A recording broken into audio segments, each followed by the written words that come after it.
Welcome to my channel JIB and CIB made simple.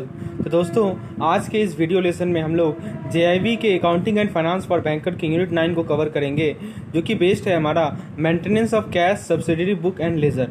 दोस्तों, ये हमारा सबसे बेसिक टॉपिक है। इसमें हम लोग कुछ बेसिक कंसेप्ट को समझेंगे। जिस बेसिक कंसेप्ट को हम लोग इस टॉपिक में समझेंगे, उसका यूज आगे आने वाले टॉपिक में होगा। तो निश्चित रूप से इसे ध्यान से समझिए।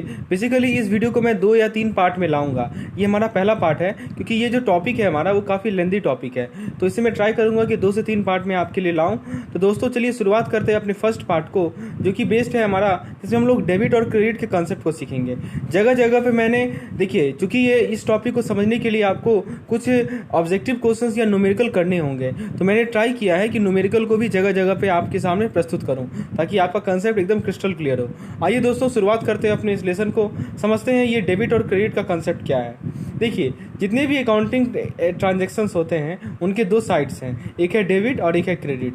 अब दोस्तों देखिए, अकाउंटिंग में 2 साइन का यूज किया जाता है। जब भी देखिए, किसी भी ट्रांजैक्शन के जो फाइनेंशियल इफेक्ट है, उसको रिपोर्ट करने के लिए और उसको प्रेजेंट करने के लिए 2 साइन का यूज किया जाता है। और प्रत्येक बिजनेस ट्रांजैक्शन में डेबिट होगा और उसका कॉरस्पॉन्डिंग क्रेडिट होगा, सेम अमाउंट का। ध्यान दीजिएगा, डेबिट और क्रेडिट जो होता है वो दोनों सेम अमाउंट का होता है। अब जरा हम लोग इस डेबिट और क्रेडिट के कैरेक्टरिस्टिक्स को देखते हैं। सबसे पहली बात ये कि किसी भी अकाउंट का दोनों साइड है, एक डेबिट और दूसरा credit. So debit and credits are 2 sides of an account. Left side को हम लोग डेबिट कहते हैं और राइट साइड को हम लोग क्रेडिट साइड कहते हैं। जो डेबिट और क्रेडिट सिस्टम है दोस्तों, वो बेस्ड है हमारा डबल एंट्री सिस्टम पे। ये डबल एंट्री सिस्टम क्या है? इसका मतलब क्या हुआ कि प्रत्येक ट्रांजेक्शन का 2 साइड्स है, एक है डेबिट साइड और एक है क्रेडिट साइड। ये हम लोग ऑलरेडी देख चुके हैं। जो हमारा लेफ्ट हैंड साइड में एंट्री को रिकॉर्ड करते हैं, उसे हम लोग डेबिट आइटम कहते हैं, और जिस एंट्रीज को राइट हैंड साइड में रिकॉर्ड करते हैं, उसे हम लोग क्रेडिट आइटम कहते हैं। तो ये चीज़ मैं बार बार रिपीट कर रहा हूँ दोस्तों।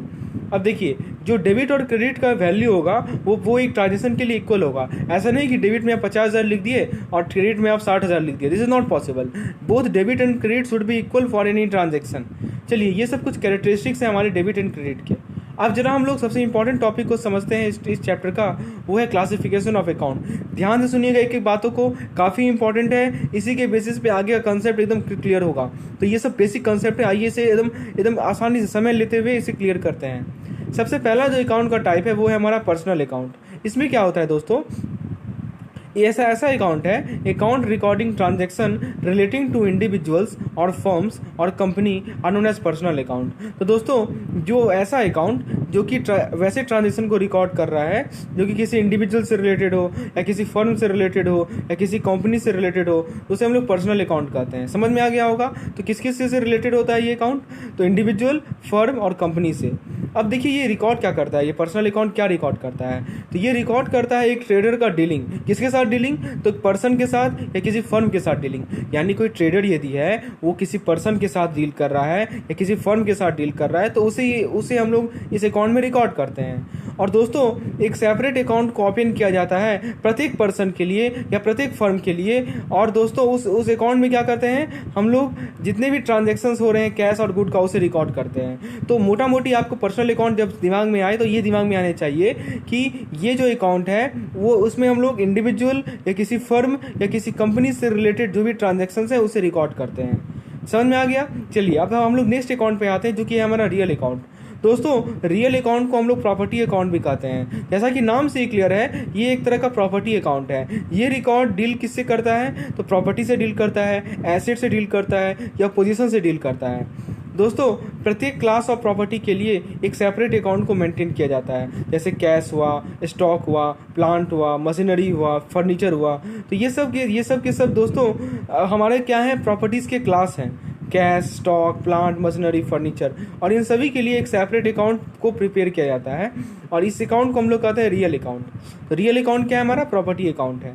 इसके बाद जो तीसरा अकाउंट है वो है हमारा नॉमिनल अकाउंट। अब दोस्तों, नॉमिनल अकाउंट में क्या होता है कि ये एक ऐसा अकाउंट है जो कि उस ट्रांजेक्शन को रिकॉर्ड करता है जो कि लॉस से रिलेटेड है, गेन से रिलेटेड है, एक्सपेंस से रिलेटेड है, इनकम से रिलेटेड है। जैसे एग्जाम्पल के तौर पर आप ले लीजिए rent, salary, wages, commission, interest, bad debts. तो ये सब के सब हमारे कैसे अकाउंट है? नॉमिनल अकाउंट है। तो दोस्तों, हम लोगों ने तीनों अकाउंट को देख लिया। पहला था पर्सनल अकाउंट। पर्सनल अकाउंट में किसी पर्सन या किसी फर्म या किसी कंपनी से रिलेटेड जो भी ट्रांजेक्शन है उसका रिकॉर्ड रहता है। रियल अकाउंट में क्या होता है दोस्तों, एक तरह का प्रॉपर्टी अकाउंट है, तो जितने भी प्रॉपर्टीज़ हैं हमारे cash, stock, plant, machinery, furniture, इनसे रिलेटेड जो ट्रांजेक्शन है उनका रिकॉर्ड रहता है।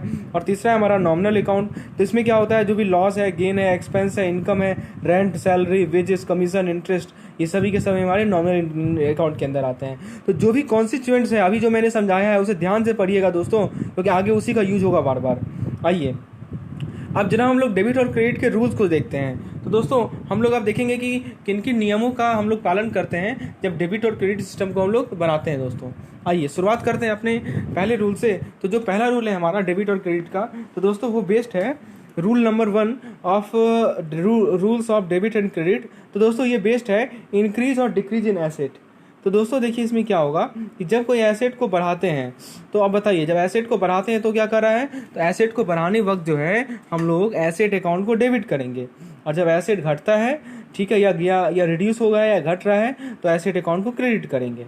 तो समझ सकते हैं बात को कि फिर से मैं रिपीट कर रहा हूँ कि एसेट जब बढ़ेगा तो एसेट अकाउंट डेबिट होगा, एसेट जब घटेगा तो एसेट अकाउंट क्रेडिट होगा। उल्टा है दोस्तों, रिवर्स है, जो हमारा दिमाग का आता है उसका अपोजिट है। वैसे तो ये होना चाहिए था कि जब किसी चीज़ को बढ़ा रहे हैं तो वो बढ़ना चाहिए था, लेकिन यहाँ उल्टा हो रहा है। आप देख सकते हैं एसेट को बढ़ाने पर एसेट अकाउंट डेबिट हो रहा है और एसेट को घटाने पर एसेट अकाउंट हमारा क्रेडिट हो रहा है। अब एसेट अकाउंट क्या क्या हो सकता है, प्लांट हो, मशीनरी हो, furniture, stock, debtors, buildings, intangible assets like goodwill, ये सभी के सभी हमारे एसेट्स हो सकते हैं। तो दोस्तों आप जरा जर्नल एंट्री को देखते हैं। जर्नल एंट्री अभी हम लोगों ने 2 केस देखा। पहला केस क्या था, एसेट जब बढ़ रहा हो। दूसरा केस क्या होगा, एसेट जब घट रहा हो। तो दोस्तों जब एसेट बढ़ रहा हो तब जर्नल एंट्री क्या होगा, एग्जांपल के तौर पर देखते हैं। मान लीजिए कि जर्नल एंट्री हमें बनाने कहा गया है, किस चीज़ के लिए, तो बिल्डिंग के परचेज के लिए। कितने पे खरीदा गया, 10,000 रुपये में खरीदा गया और ये कैश में लिया गया। So it is purchase of building for ₹10,000 in cash. इसके लिए हमें जर्नल एंट्री बनाना है। तो दोस्तों आप देखिए मैं एग्जांपल से समझाता हूँ।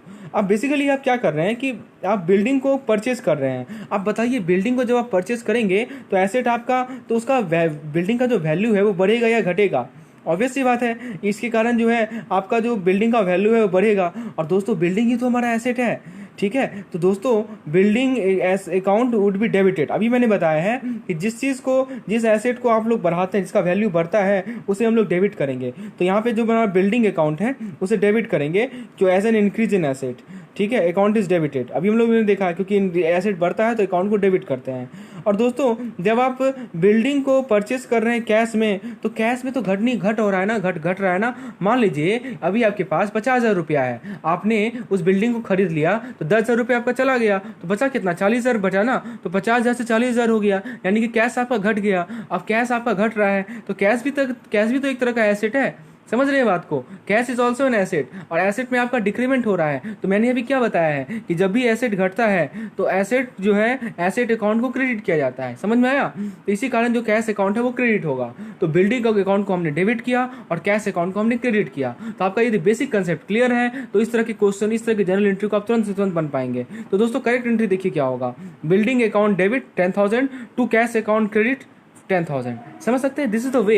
ये एक तरीका है जिससे हम लोग जर्नल एंट्री को शो करते हैं। समझ रहे हैं बात को, किसे क्या शो करना है। चलिए ये तो था हमारा जब एसेट इंक्रीज हो रहा हो। अब जरा हम लोग एक दूसरा केस देखते हैं कि जब एसेट डिक्रीज हो रहा हो। दोस्तों ध्यान रखिएगा, हमारा जो डेबिट और क्रेडिट रूल है इसमें 5 नियम हैं। तो हम लोग पहले नियम को डिस्कस कर रहे हैं, और पहला नियम किससे रिलेटेड है, जब एसेट बढ़ रहा है या जब एसेट घट रहा है। हम लोगों ने एसेट बढ़ने वाला केस देख लिया है, अब हम लोग डिस्कस करते हैं कि एसेट घटने वाला केस को कैसे डील किया जाए। दोस्तों एग्जाम्पल के तौर पर हम लेते हैं कि हमसे पूछा गया कि जनरल एंट्री बनाओ प्लांट और मशीनरी के सेल का कितने रुपए में, 10,000 रुपये में कैश में। तो दोस्तों आप कर क्या रहे हैं, आपके पास एक प्लांट और मशीनरी है जिसे आप कैश में 10,000 रुपये में बेच रहे हैं। अब बताइए जनरल एंट्री क्या होगा। ऑब्वियस सी बात है, लॉजिकली तो ये फिट नहीं बैठता है क्योंकि 10,000 रुपये में तो होगा नहीं, लेकिन हम एग्जाम्पल के तौर पर ले रहे हैं दोस्तों। चलिए इसका एक्सप्लेनेशन देखते हैं। दोस्तों यहाँ पे प्लांट और मशीनरी का सेल हो रहा है ना, इसके कारण आप बताइए एसेट घटेगा या बढ़ेगा।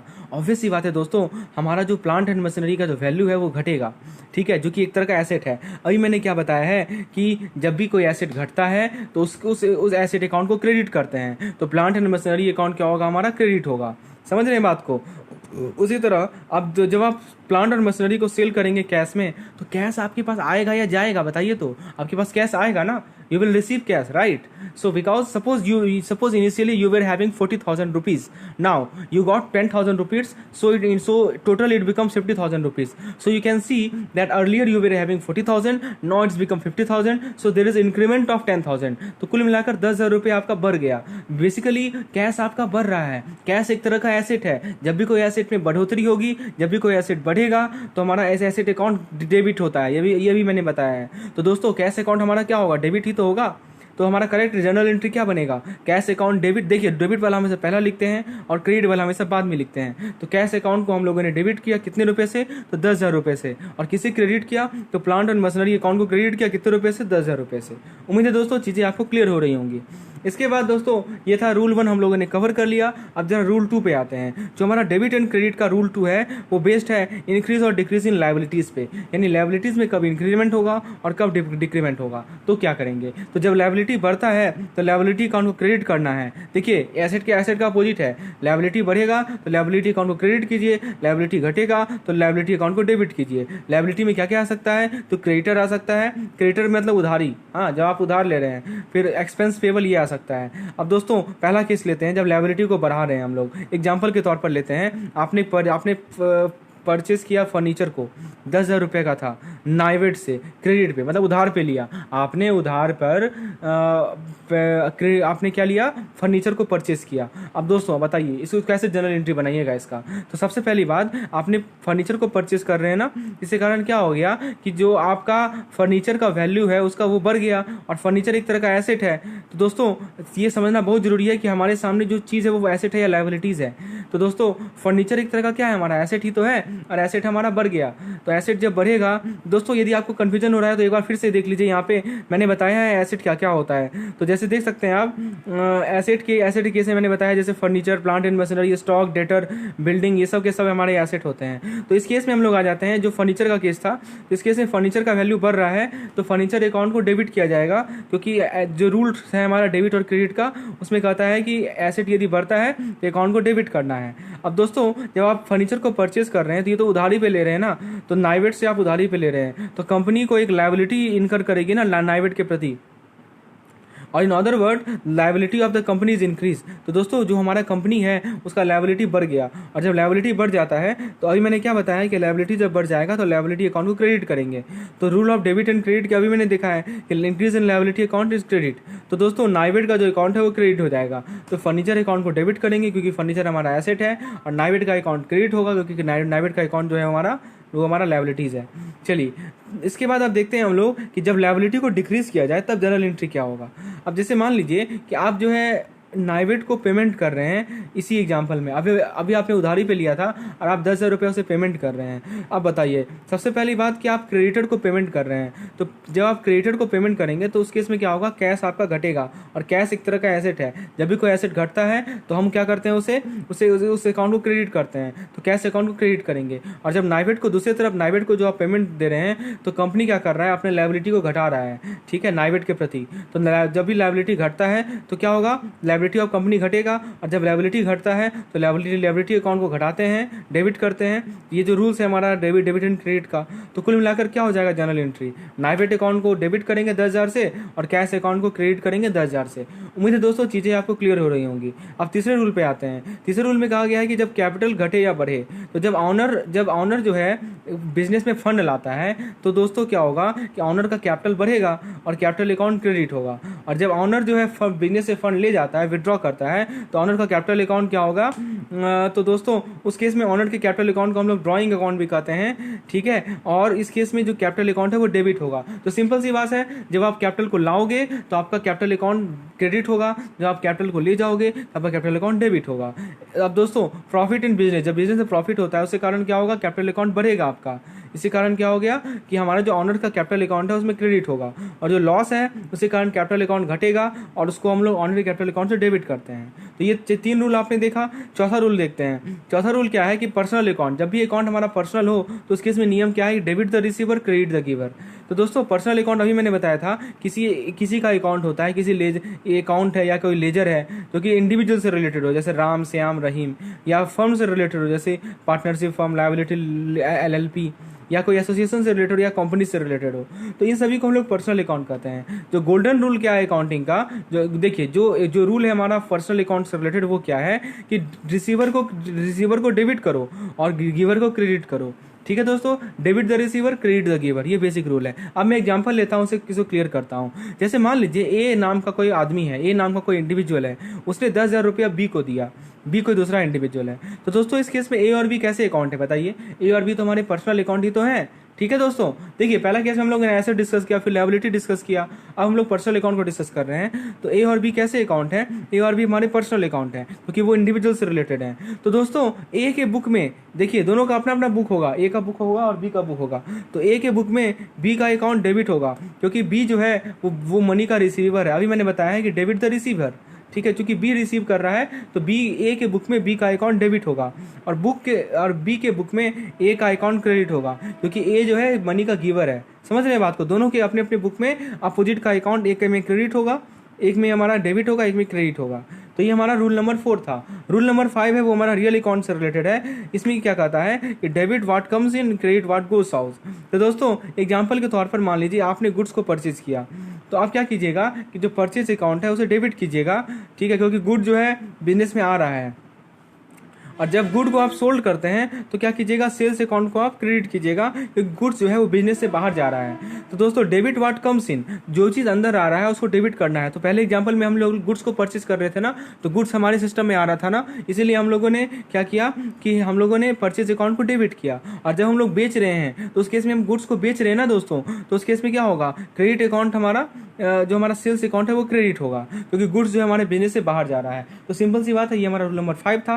अब रूल नंबर 6 को देखते हैं जो कि नॉमिनल अकाउंट से रिलेटेड है। उसमें कहा जाता है कि जितने भी एक्सपेंस है उसे डेबिट करो और जितने भी लॉस एंड क्रेडिट है और जितने भी प्रॉफिट एंड इनकम है उसे क्रेडिट करो।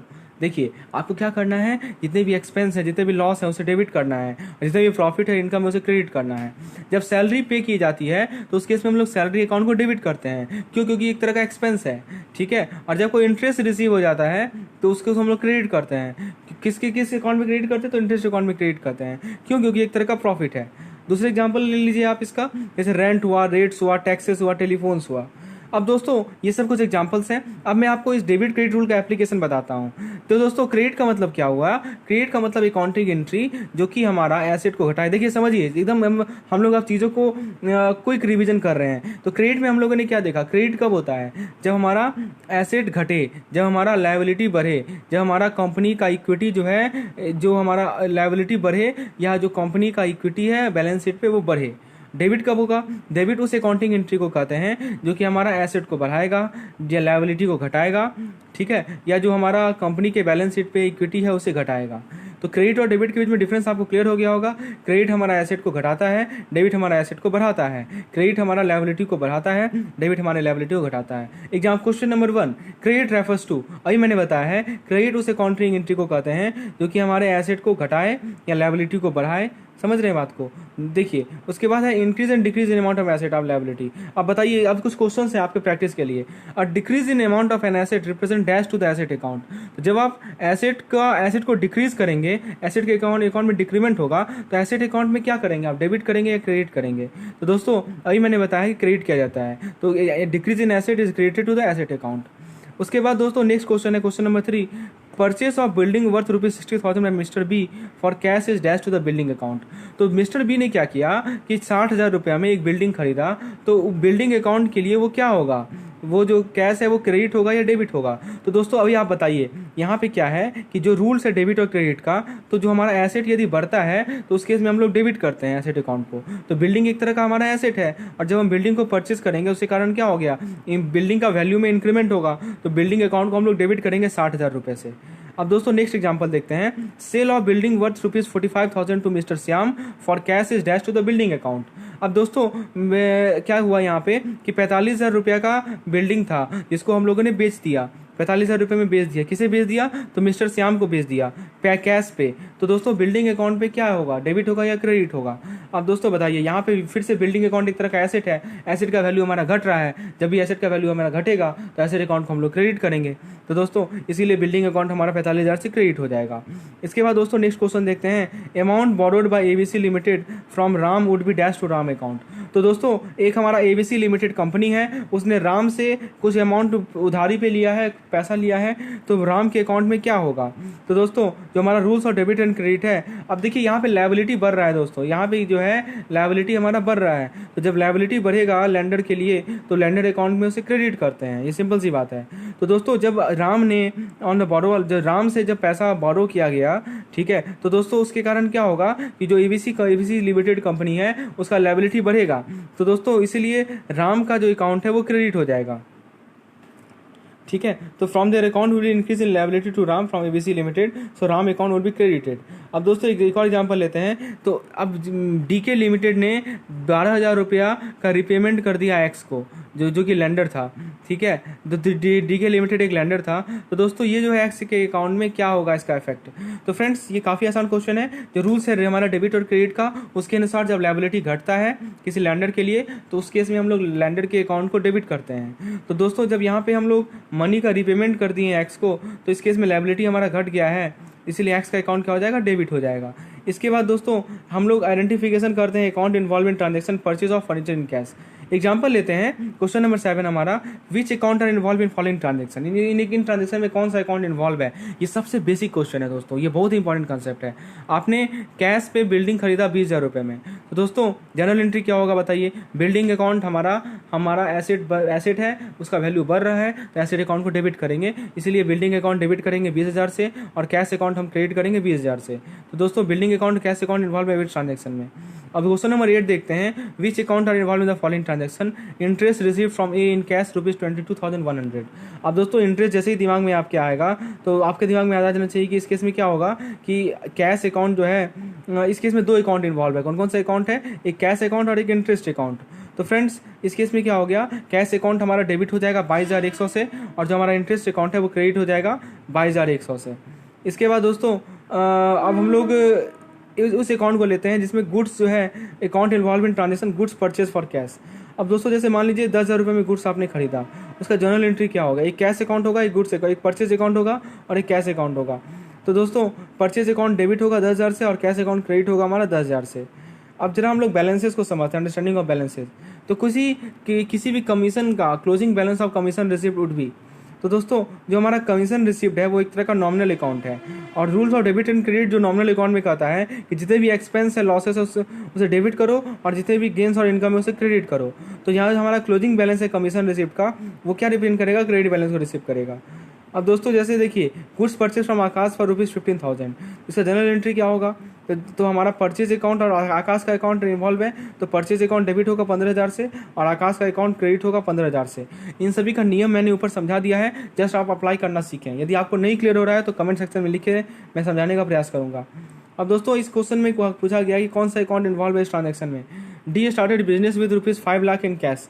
तो दोस्तों इसका जनरल एंट्री क्या होगा? कैश अकाउंट डेबिटेड ₹5 लाख, तो कैपिटल अकाउंट क्रेडिटेड 5 लाख। तो दोस्तों ये हमारा इसका एंट्री। अब जैसे गुड सोल्ड टू ए ₹4,000, इसका एंट्री क्या हो गया? तो ए का अकाउंट डेबिट होगा 4,000 से और सेल्स अकाउंट क्रेडिट होगा 4,000 से। तो कुल मिलाकर देख सकते हैं कि ये हमारा अब एबीसी लिमिटेड अकाउंट कैसा अकाउंट है? तो ये पर्सनल अकाउंट है, अभी मैंने बताया था जो फर्म्स का अकाउंट हो, ठीक है, इंडिविजुअल्स, फर्म्स, कंपनीज, ये सब हमारा पर्सनल अकाउंट है। राम का अकाउंट कैसा अकाउंट है? तो राम का अकाउंट जो है वो हमारा पर्सनल अकाउंट है, ठीक है, क्योंकि आदमी से इंडिविजुअल से रिलेटेड है। उसके बाद दोस्तों debit all expense and losses and credit and income और debit all expense and losses and credit all income and gain rule of. तो ये कौन से अकाउंट का रूल है? तो नॉमिनल अकाउंट का रूल है, ठीक है, अभी मैंने बताया था, ठीक है दोस्तों, इसका करेक्ट आंसर है। तो पर्सनल अकाउंट का क्या रूल है? Debit the receiver, credit the giver. हमारा रियल अकाउंट का क्या रूल है? Debit what comes in, credit what goes out. और नॉमिनल अकाउंट का क्या रूल है? Debit all expenses and losses, credit all income and gains. चलिए क्वेश्चन नंबर 18 को देखते हैं, debit the receiver and credit the giver is the rule of. तो दोस्तों ये हमारा पर्सनल अकाउंट का रूल है। उसके बाद दोस्तों देखिए इससे एकदम क्रिस्टल क्लियर हो जाएगा, याद हो जाएगा, इतना मैं एग्जाम्पल करवा रहा हूँ यहाँ पे कि आपको याद हो जाएगा एक एक चीज़। चलिए क्वेश्चन नंबर 19 है, debit what comes in, credit what goes out. तो ये रियल अकाउंट का रूल है, ठीक है। चलिए उसके बाद क्वेश्चन नंबर 20 देखते हैं, पर्सनल अकाउंट और डैश टाइप्स। तो पर्सनल अकाउंट किस टाइप का है, 3 तरह के होते हैं, एक नेचुरल, एक आर्टिफिशियल और एक रिप्रेजेंटेटिव। ठीक है दोस्तों, अब क्वेश्चन नंबर 21 है, drawing made by proprietor during the year would be dash to the capital account. तो दोस्तों कोई प्रोप्राइटर है, उसने ड्राइंग लिया है एक साल के अंदर, तो वो हमारा कैपिटल अकाउंट पे क्या होगा। तो डेबिट एंड क्रेडिट का जो रूल है कि उसमें कहा गया है कि जो कैपिटल अकाउंट का रिडक्शन होता है किसी प्रोप्राइटर का, दोस्तों ये हमारा लायबिलिटी को घटाता है किसी प्रोप्राइटर का। ठीक है, तो दोस्तों इसलिए हम लोग प्रोप्राइटर के अकाउंट को डेबिट करते हैं, और जब पैसा निकल जाता है तो उसके अकाउंट में क्या होता है, लायबिलिटी हमारा घटता है। तो ठीक है दोस्तों, इसके लिए प्रोप्राइटर अकाउंट को डेबिट किया जाएगा। उसके बाद दोस्तों, an additional capital introduce during the year would be dash to the capital account. तो दोस्तों रूल और डेबिट एंड क्रेडिट का आता है कि increase in capital account of proprietor increases liability of proprietorship to the proprietor and credit to proprietor account. On introduction of capital there would be an increase in liability to proprietor from the firm and proprietor account would be credited. ठीक है, तो दोस्तों ये था हमारा cash book. अब हम लोग लेजर को डिस्कस करेंगे अपने नेक्स्ट लेक्चर में। उम्मीद है दोस्तों चीज़ें आपको क्लियर हो गई होंगी, आपको रूल्स और डेबिट एंड क्रेडिट एकदम क्रिस्टल क्लियर हो गया होगा। कुल मिलाकर 22 क्वेश्चन हम लोगों ने डिस्कस किए ताकि आपका कंसेप्ट क्लियर हो। तो फ्रेंड्स लेसन के साथ जुड़े रहिए, चैनल को सब्सक्राइब कीजिए, चैनल को सब्सक्राइब कीजिए और वीडियो को और से और लोगों तक पहुँचाइए, और भी JIB के एस्पिरेंट हो उनका भी कंसेप्ट क्लियर हो, क्योंकि ये सबसे इंपॉर्टेंट टॉपिक है। बेसिक कंसेप्ट यहीं से क्लियर होता है। और आगे वाले नोटिफिकेशन जो बेल आइकन है उसे प्रेस कर दीजिए ताकि जब भी मैं वीडियो अपलोड करूँ उसका नोटिफिकेशन आपको मिल जाए। धन्यवाद।